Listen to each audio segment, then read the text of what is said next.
The book blessing. Hold up. Let me get some friggin' water. A lot of talking. Who's that?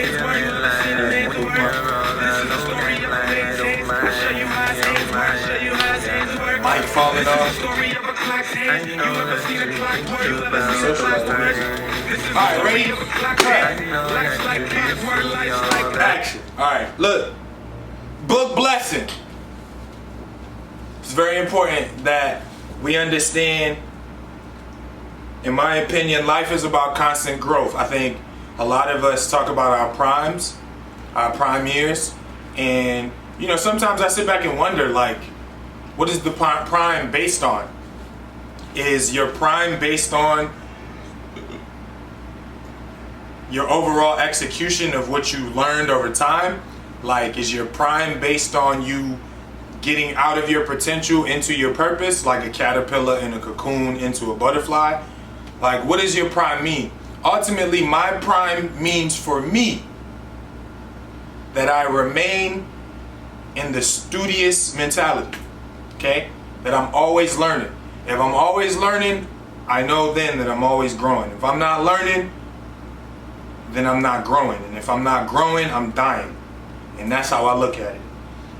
That's not how you need to look at it, but that's just me. That keeps me at the top of my individual game, you dig? First book, Curtis 50 Cent Jackson, Hustle Harder, Hustle Smarter. There is no such thing as making it. No matter how much money you stack, fame you achieve, or success you taste, there are going to be more struggles. There's going to be more drama. There's going to be more tribulation. You dig? The best thing you can do is hustle harder and hustle smarter. This book is very important to me because a lot of times we only see the particular person via social media or the particular person via TV. We don't understand their tactics, we don't understand their mindset, we don't understand why they do things. This book is definitely that. It's full exposure on how Curtis Jackson thinks as a hustler, not only locally but internationally, not only as a rapper but as an entrepreneur, CEO, businessman, someone who's been in the movie industry successfully, someone who's now in the TV industry successfully.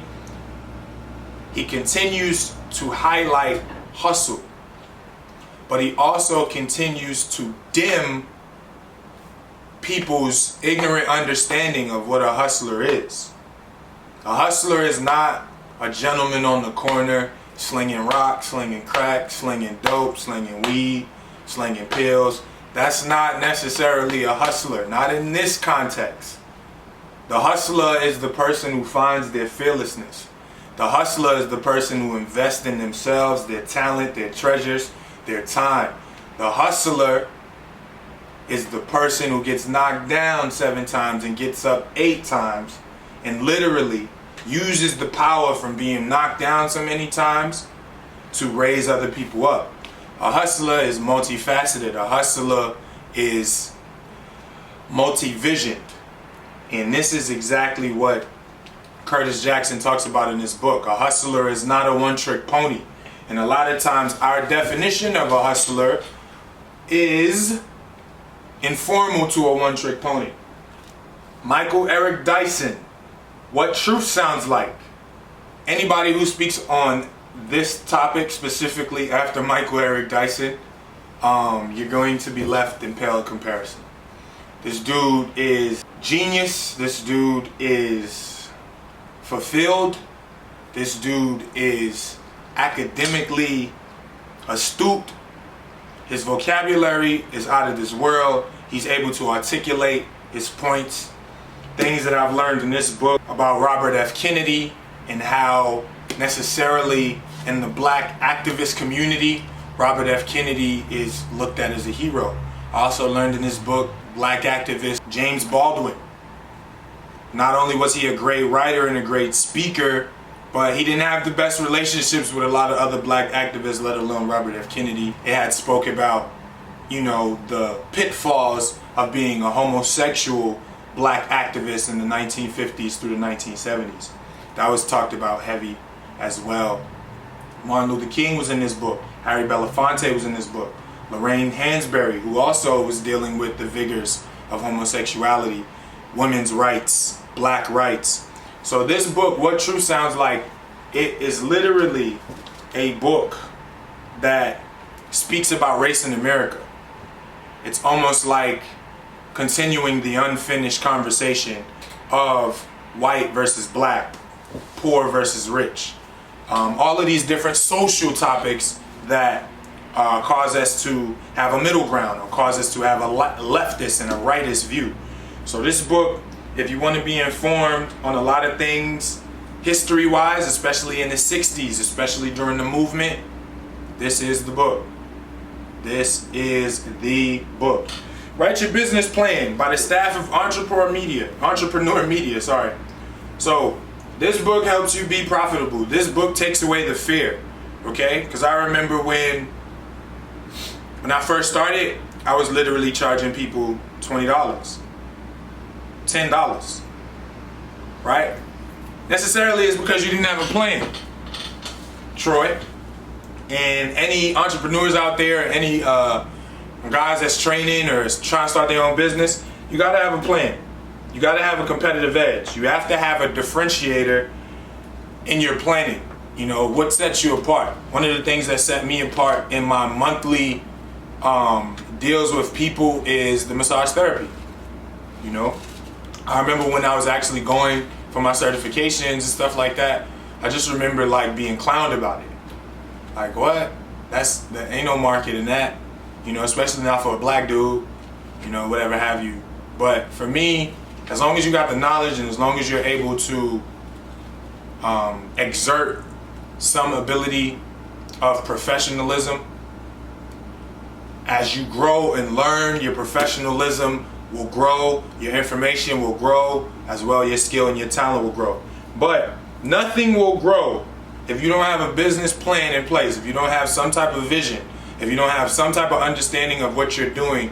This plan helps you deal with rejection. Get your plan in place, because you never know when it's going to happen for you. You did. Jasmine Ward, Navigate Your Stars. Nice small book that teaches you to work hard, hold fast to your dreams, and do everything you can to realize it within reason. Okay? Don't become entitled just because you have a dream. No one gives a damn. Trust me, I know. Okay? Trust me, this is first-hand experience. Okay? If you're one of those people that sit back like, damn, why they not hitting my likes?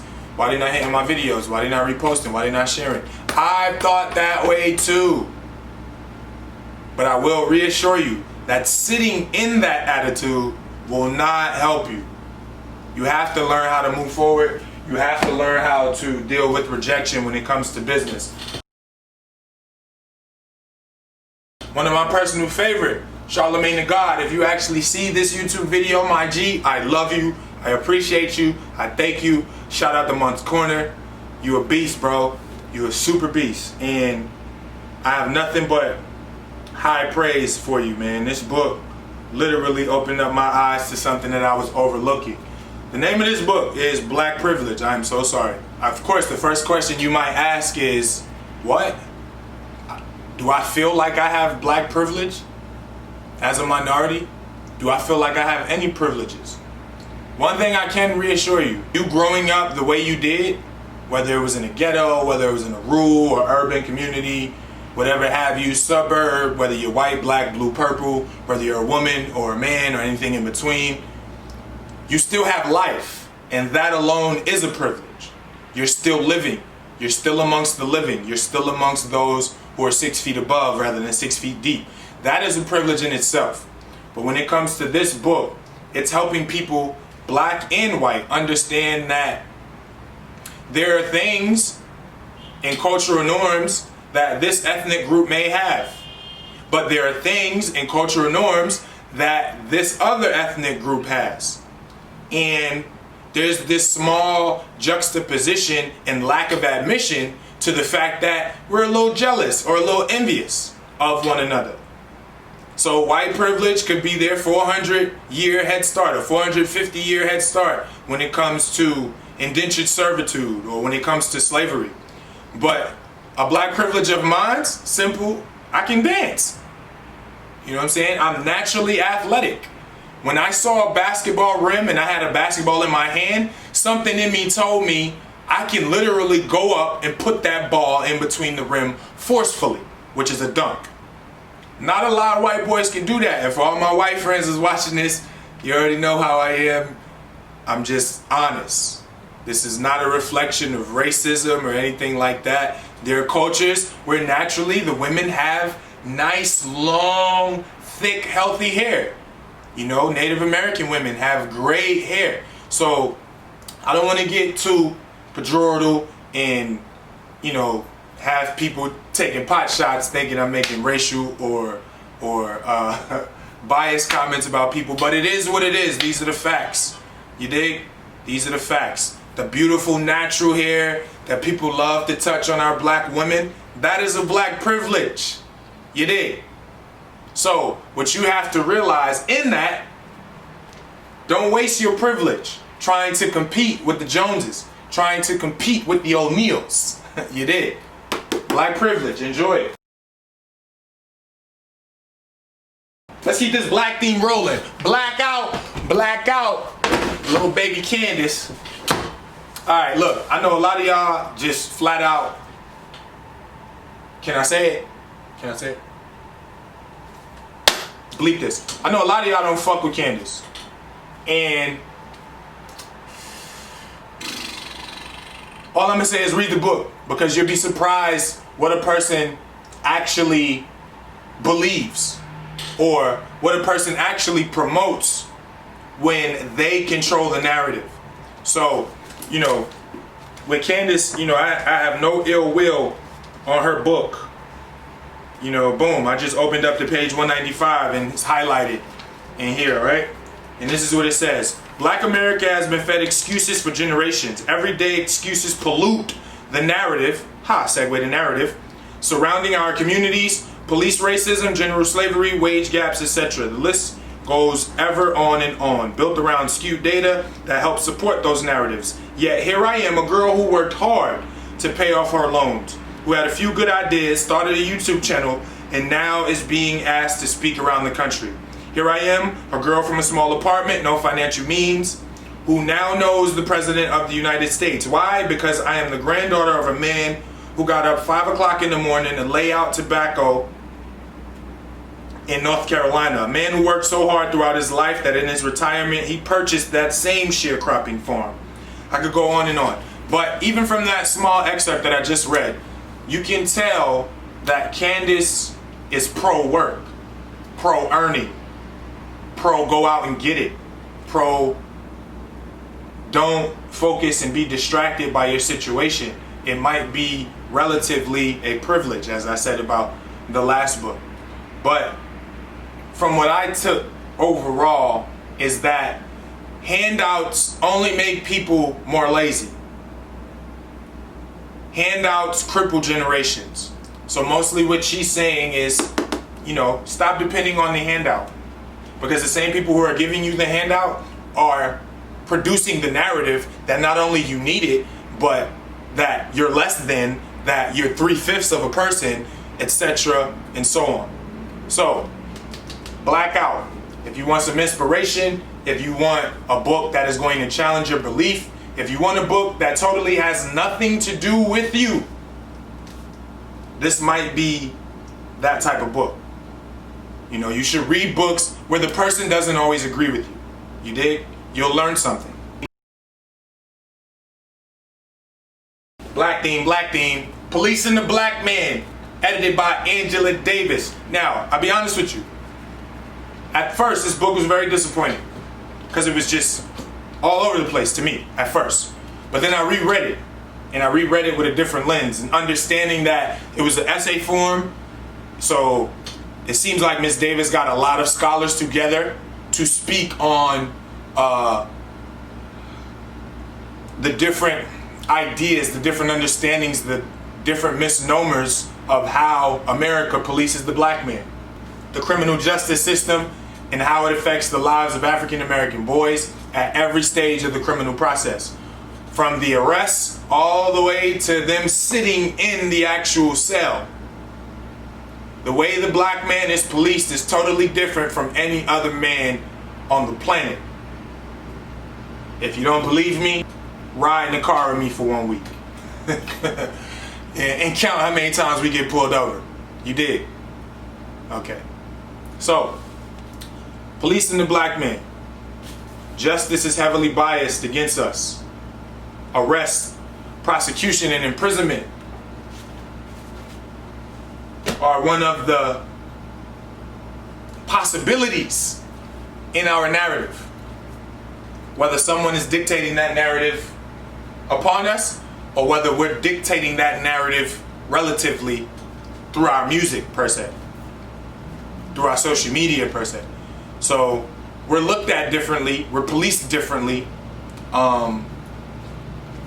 we're served differently, and we need to be prepared for that, especially our men. Instead of walking around like, woe is me, fam, or the man kicking my ass, just understand you in a fixed fight. But just because you in a fixed fight, you in the ring, you got the gloves on, you in a fixed fight, you gonna let the dude just kick your ass? So that's something to think about. Leaders eat last. Simon Sinek, he went viral because of that millennial conversation that he had with my boy Tom. I forgot his full name. But social media went viral on YouTube when he explained the millennials and their problem. Dude is a genius. He is a beast. Leaders eat last. That's something that I learned in religiosity when it came to evangelizing and speaking to people about God. You know, when you go to events or you might preach at a congregation or something like that, they literally sit you down and like kind of treat you like this pseudo king. You know what I'm saying? So I learned that it's better to eat last. And then this book just helped me understand where that came from in my own growth. You know, why is it important for me to eat last? You know, and that has a big part of why I serve people as a master trainer, because it makes me so freaking happy and joyful when I see someone else reach the improvements that they originally wanted. So again, leaders eat last. The psychology, damn, I botched that. The psychology, the psychology of selling. Increase your sales faster and easier than you ever thought possible. It's a pretty dope book. Brian Tracy, he's pretty vague, but he got some nuggets. You know, understanding the psychology behind selling is critical if you desire to achieve success of your dreams. You know, it's pretty dope. It gives you a series of ideas, series of methods, strategies, techniques that you can use literally immediately.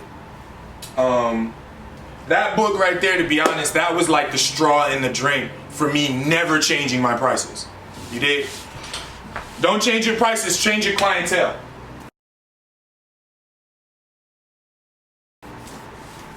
This big ass life coaching book. Okay, this is Mike Bayer. This book is about 400 pages. It's a good read. People probably like, Trey, how we know you read the book? Highlighters, man. Highlighters and underlining. But best self, be you, only better. The homie Mike Bayer, life coach. My training has branched off into life coaching. And in that life coaching, I don't sit there and act like I'm above the person. Like I'm digging with them, you know? And if in helping them discover something like building a stress management system would actually happen, I had to build my own, you know? Because, you know, people will say don't take work personal, or don't take work home with you. Man, if a person did not reach the goal, that shit hurts. You know what I'm saying? If a person couldn't do a particular workout within a particular session, it hurts, you know. And it's not always hurt like negative. It's just like, damn, like I thought we were there. I thought we had it. And you got to realize too, as a trainer, when you help somebody or a life coach, when you have somebody try something and it doesn't work, oh, you look like shit. You look you look like, you know, your advice, your knowledge, your advice and your knowledge, it can't be. Yo, I'm keeping all of that shit too, the coughs and everything. Okay, so what was I saying? Oh yeah, like if it fails, like then it doesn't look like your knowledge is applicable. If it fails, it doesn't look like, you know, your services are guaranteed. It doesn't look like this is RBT, results-based training for me. So this book, Best Self, helped me be more encourageable to me. You know what I mean? It's to me, it even got to a point where understanding that giving someone love when you don't have love for yourself is bullshit. How can you give something to someone that you don't have? How can you pour into someone's cup when your cup isn't full? So, be self, be you, only better. So a lot of things that I might tell clients, I actually tried months before. Or if it's spontaneous or contemporaneous, I literally have to inject that into my life and in my lifestyle immediately. You know what I mean? So, great book for the 400-page readers. Wolf of Wall Street. Again, this reiterates my point about reading books from people or written by people that have nothing to do with you. The Wolf of Wall Street, stock market multimillionaire at 26, federally convicted at 36, Mr. Jordan Belfort. He actually has a movie. I can reassure you, the book is better than the movie. Way better. This dude, Jordan Belfort, he has a memory like an elephant. The dude is astute. He remembers so many situations. You laugh in this book. You'll cry in this book. You'll find remorse in this book. You'll find passion. You'll find aggression. This book, it has no other energetic choice but to leave you feeling like a business shark, leave you feeling like a education shark, leave you feeling like a fitness shark, whatever have you. This book right here is going to give you nuggets, energy, experiences, stories of this man, and how it also shows you no matter how rich you are, God is still in the center. This man almost lost everything. Well, actually, he did lose everything, then he gained a little bit of it back. But God was very, very, very, very much mentioned in those times where he couldn't find himself or he had lost himself. Amen? Amen. All in or get the hell out. It's good to be great, but it's better to be extraordinary. That's what this book told me. It taught me that my obsession and my passion for seeing not only myself get better, but people get better and the world get better, or more healthier, or more loving, or more honest, whatever have you. This book taught me that I'm in the right direction. I'm not tripping. I'm not bugging. Just stay all in, you know? Leaders that they talked about specifically, Steve Jobs. You don't know all of his story. This book helps put a lot more details on it. You don't know his character. This book helps put a lot more detail on the type of person he was. Some of these movies be cutting us short, people. Elon Musk as well. You don't know what you think you know about Elon Musk. And Jeff Bezos, who at one point in his garage, he had a sign of his logo, Amazon.com, across his garage. And look where he is today. You feel what I'm saying? So it's all poignant, it's all important, it's all critical, it's all very precise. And being all in helps you prune and cut off the distractions and the bullshit.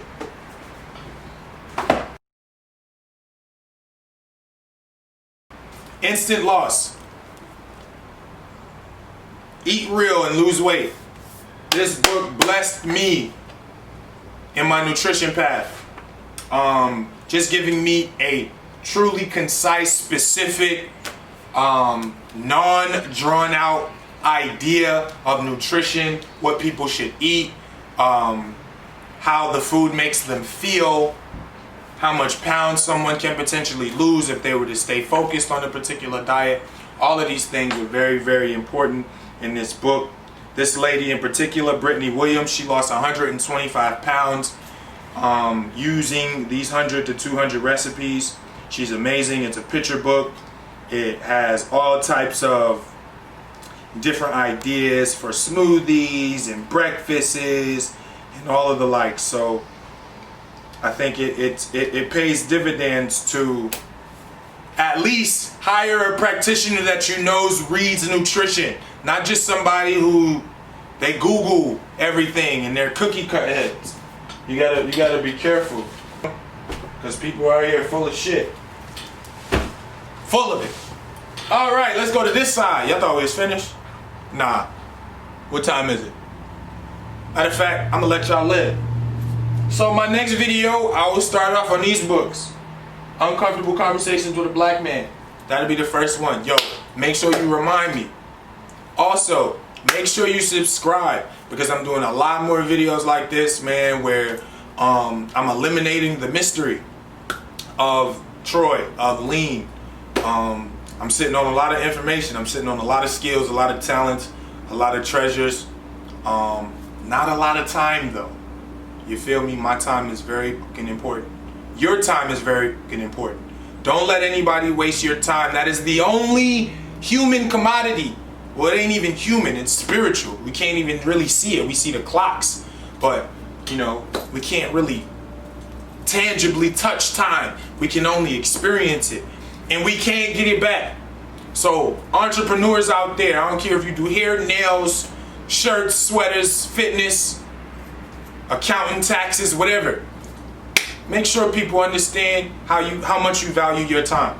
We cannot get that back. I tell people all the time, when it comes to investing in training, understand this, my love.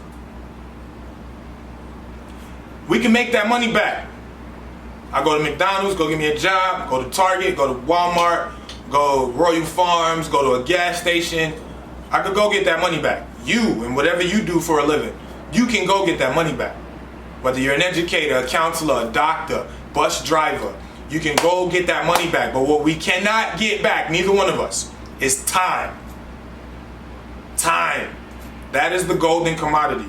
So when someone gives you their time, value them.